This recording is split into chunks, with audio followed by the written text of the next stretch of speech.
If this series is accomplishing anything, it's that it's very much keeping me hooked and more eager than ever to see Tom Holland's journey as Spider-Man continue in the MCU. We have another 3-episode drop of your friendly neighborhood Spider-Man. Let's discuss.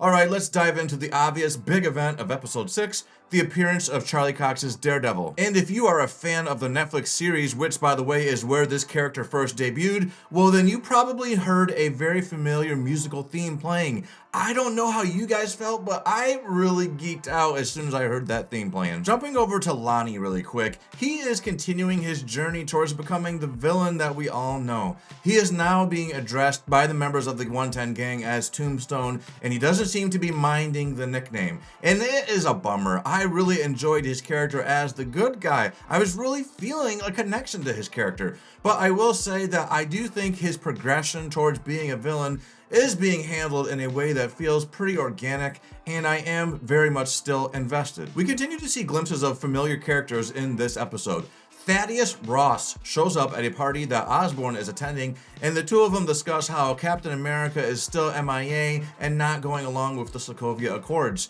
It's just really cool to see how events are still transferring over and similar between the 616 universe and this universe. This shows you that those Sokovia Accords are no good. Even in this universe, Cap knows it's nonsense. And it's while Osborn is at this party that he gets an alert that there's been a break-in at his office. It's Daredevil, and he is there to collect some evidence on Norman because he thinks that Norman is hiding something. And so do I. As a matter of fact, I think that this whole season is going to lead to the reveal of the Green Goblin. We all know that Norman is typically a villain, and yes, this is an alternate universe, but I am just not believing that he is a different person. Tiger cannot change its stripes, and Norman, you could put him in whatever universe you want. He is going to fundamentally be the same kind of person that he is, and Daredevil knows this. I really enjoyed this fight scene between Spider-Man and Daredevil. I liked seeing how he interacts with a superhuman, because in the Netflix series, Charlie Cox's Daredevil never really encounters a superhuman. He never really encounters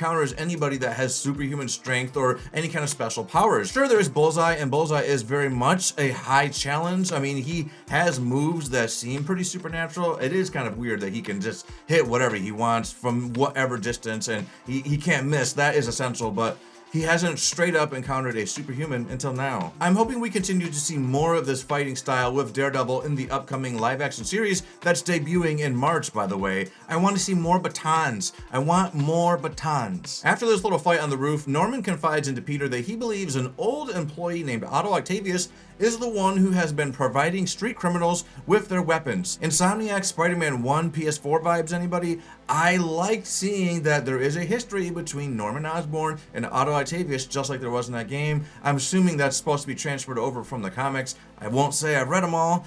I won't say I've read any, but I love these live-action stories and the cartoons. In episode 7, we see Norman continuing to try to track down his former co-worker Otto, and we get some really cool Easter egg drops that eagle-eyed fans might have noticed. When Peter first suggests that one of the materials that Otto could be using is tritium, Norman immediately shuts down that theory, saying that even someone like Otto would have a hard time getting a hold of tritium. Even Octavius would have a hard time finding that. Of course, that is very much an Easter egg reference to Spider-Man 2, the one with Tobey Maguire. Precious tritium is the fuel that makes this project go. Where, of course, Otto is trying to use tritium to create a fusion reaction. And we have another Easter egg drop in that same conversation because Peter then suggests the sun. Solar? To which Norman says he doubts that Otto has harnessed the power of the sun. I doubt he's managed to harness the power of the sun. Yet another reference to Spider-Man 2.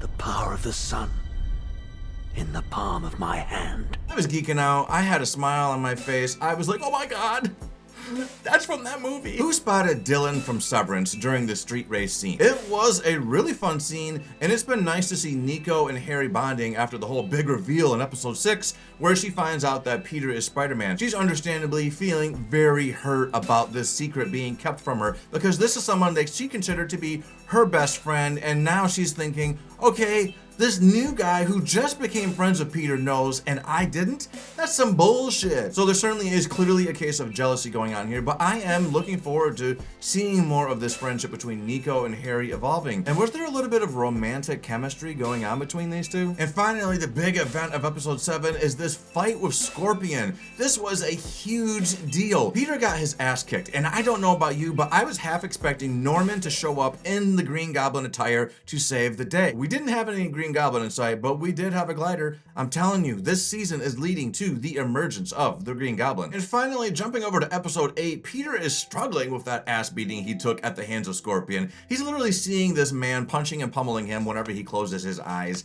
It is not a good look, and apparently Norman is unimpressed with the fact that he nearly got his ass handed to him. He even lectures that Peter is pulling his punches and his enemies are not. More signs of dark behavior from Norman. Raise your hand if you froze at the idea of Norman delivering the famous line about responsibility. I was like, oh hell no. I can put up with a lot of change, but don't you dare taint this line by having a villain say it to him. And of course, in typical Norman fashion, he changes that line to respect. With great power comes great respect. With great power comes great respect.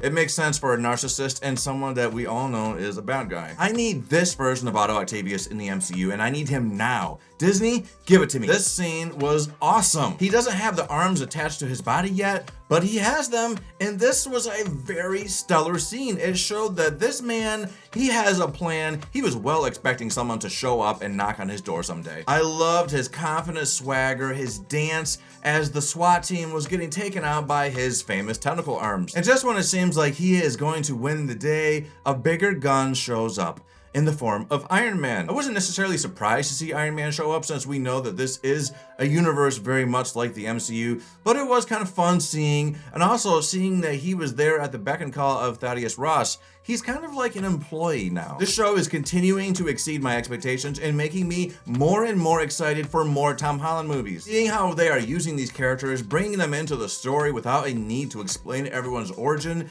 well, that's what I want. I want a new Tom Holland trilogy, and I want it to feel more like this show. I want it to be more street level. I want it to be more grounded. I want to see Dr. Octopus. I want to see Scorpion. I want to see Daredevil interacting with Spider-Man. Hell, even Chameleon looked pretty awesome in this series.